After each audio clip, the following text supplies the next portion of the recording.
யாரு சாமி இந்த இளைஞர்? ஒரே வீடியோவில் உதயநிதியோட ஒட்டுமொத்த நெட்வொர்க்கையும் ஆட்டம் காண வச்சிருக்காரு.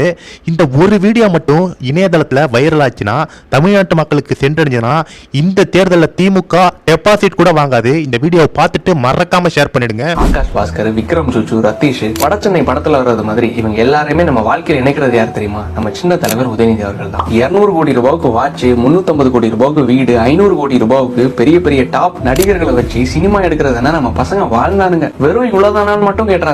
40 நடிகைகளுக்கு 40 லட்சம் ரூபாய்க்கு Louis Vuitton bag, Dawn Pictures production, Rolls Royce காரன ஒரே வருஷத்துல நம்ம பசங்க சம்பாதிச்சாங்க. எப்படி தெரியுமா? நம்ம சரக்கு துறையோட முன்னாள் அமைச்சர் திரு செந்தில் பாலாஜி அவர்கள் உள்ள இருக்கும்போது ஒரு பாட்டிலுக்கு 10 ரூபாய் எக்ஸ்ட்ரா வாங்குறது முதல் அந்த சரக்கு துறையே அழகா பாத்துக்கிட்டது நம்ம தம்பிகள் தான். வெறும் ஒரு வருஷத்துக்கு மேலோட்டமா சும்மா பாத்துக்கிட்டதுக்கு அப்பாவுக்கு கொடுத்து போக நம்ம தம்பிகள் இந்த அளவுக்கு வாழ்ந்திருக்காங்கன்னா அதுக்கு முழு காரணம் யார் தெரியுமா? வரைபடம் போட்டு கொடுத்த நம்ம ஐயா செந்தில் பாலாஜி அவர்கள் தான். ஒரு துறையில எங்கெல்லாம் நூக்கன் காணர் இருக்கு, அங்க எவ்வளவு அழகா சம்பாதிக்கலாம்னு வரைபடம் போடணும்னா நம்ம ஐயா செந்தில் பாலாஜி அவர்கள் எந்த ஒரு டேலண்டடான மினிஸ்டர்னு யோசிச்சு பாருங்களேன். ஒரு வருஷத்துக்கு 50,000 கோடி ரூபாய், 5 வருஷத்துக்கு கணக்கு போடுங்க, 2 லட்சம் கோடி ரூபாய். எது டாஸ்மாக் ஒரே துறையில இருந்து மட்டும் நம்ம தம்பிகளும் செந்தில் பாலாஜி அவர்களும் அப்பேற்பட்ட 2G ஊழலே மிஞ்சிருவாங்க போலயே. பேருக்கு தான் தமிழ்நாட்டோட அப்பா. அவரோட பிள்ளைங்க எல்லாம் 10,000க்கும் 20,000க்கும் அடிக்கிற வெயில்ல கண்ணை தள்ளிட்டு இருக்கு. இத்தனை வருஷத்துல பிரதமரோட நிதி ஆயோக் கூட்டத்துல பங்கேற்காத நம்ம முதலமைச்சர் திரு மு.க. ஸ்டாலின் அவர்கள் டெல்லிக்கு எதுக்கு போனார்னு நினைக்கிறீங்க? பங்கேற்கவா? இல்ல, அவரோட பிள்ளையையும் பிள்ளையோட தம்பிமார்களையும் இந்த டாஸ்மாக் ஊழல்ல இருந்து காப்பாத்துறதுக்காக. கொஞ்சம் புரிஞ்சுக்கோங்க. சிலர் ஆசைக்கும் தேவைக்கும் வாழ்வுக்கும் வசதிக்கும் ஊரார் கால் பிடிப்பார்.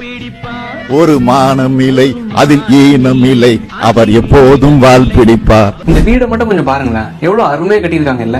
300 கோடி ரூபாய். ஆனா அன்பார்ச்சுனேட்டா இடி சீல் வச்சுட்டாங்க. யாரோட வீடு தெரியுமா? நம்ம சின்ன தளபதியோட தம்பி வீடு. வீடு இங்க லாக் பண்ணனால தம்பிமார்கள் எல்லாம் கப்பல்லையும் தனி விமானத்திலையும் வெளிநாட்டுக்கு ஓடிட்டாங்க. காலில் விழுந்து ஈடியோட விசாரணைக்கு ஸ்டே வாங்கிட்டோன்னு மட்டும் நினைக்காதீங்க சார். நீதிபதி புகழேந்தி அவர்கள் இன்னைக்கு ஒண்ணு சொல்லியிருக்காரு. என்ன தெரியுமா? பேப்பர் எல்லாம் நோண்டி பார்க்கும்போது டாஸ்மாக்ல ஏதோ நடந்திருக்குன்னு மட்டும் தெரியுது, ஆனா என்னன்னு தான் தெரியல. இன்னும் கொஞ்சம் நோண்டுனாங்கன்னு வைங்களேன், அரவிந்த் கெஜ்ரிவாலுக்கு நடந்த அதே நிலைமை தான் நம்ம அப்பாவுக்கும். எங்க ஐயா செந்தில் பாலாஜி அவர்களும் டாஸ்மாக் துறையை வச்சிருந்தாரு. பல்லாயிரக்கணக்கான கோடிகளை சம்பாதிக்கவும் செஞ்சாரு, உங்களுக்கு ஒட்டவும் செஞ்சாரு. 400 கோடியில வீடு கட்டினதுக்கு அப்புறமா உள்ள போயிட்டாரு. அதுல இருந்து கொஞ்சம் தெரிஞ்சிருக்கலாம்ல சார். அதே மாதிரிதான் குரங்கு கையில பூமாலை கொடுத்தா என்ன ஆகும் சார்? நடிகைகளுக்கு பார்ட்டி வைக்கிறதுக்கும் அவங்களுக்கு பேக் வாங்கி கொடுக்கறதுக்கு தானே தோணும். எல்லாம் யாரோட காசுன்னு நினைக்கிறீங்க? உங்க அப்பா குடிக்கிறதுக்காக டாஸ்மாக்ல போய் கொட்டினார்ல, அதே காசை நம்ம தமிழ்நாட்டோட அப்பாவும் அவரோட பையனும் அவரோட தம்பிமார்களும் அறுவடை பண்ண காசு. இதுல சிரிப்பு என்னன்னா, அடிக்கடி வீரவசனம் வேற, நாங்க ஈடிக்கும் சரி மோடிக்கும் சரி பயப்பட மாட்டோம். அதான் பாவங்கிறது. உங்களுக்காக உங்க அப்பா டெல்லியில துண்டு சீட்டோட நிக்கிறாரு.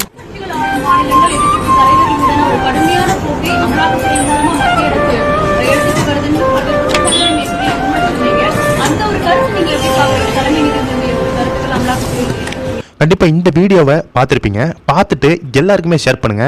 இந்த ஒரு இளைஞர் ஒட்டுமொத்த திமுகவுடைய இந்த ஊழல்களையும் தெரிக்க விட்டுருக்காரு.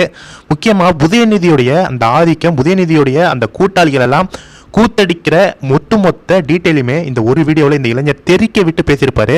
கண்டிப்பாக இந்த வீடியோவை எல்லாருமே ஷேர் பண்ணுங்க. முக்கியமாக திமுகவினர் இருக்கிற இடத்துக்கு இதை ஷேர் பண்ணுங்க. அப்போதான் அதில் உள்ள அடிமட்ட திமுக தொண்டருக்கு தெரியும், நம்ம இங்கே வந்து பாடுபட்டு கட்சிக்காக வளர்ந்துட்டு இருக்கோம். ஆனால் அங்கே மேல் இடத்துல இருக்கிறவங்களே அசால்ட்டா 1000 கோடி 2000 கோடி அடிச்சிட்டு இருக்காங்களே அப்படின்னு அவங்களுக்கெல்லாம் தெரியணும். கண்டிப்பாக இந்த வீடியோவை எல்லாருக்குமே ஷேர் பண்ணுங்க நண்பர்களே, மறக்காம ஷேர் பண்ணுங்க. Thank you friends.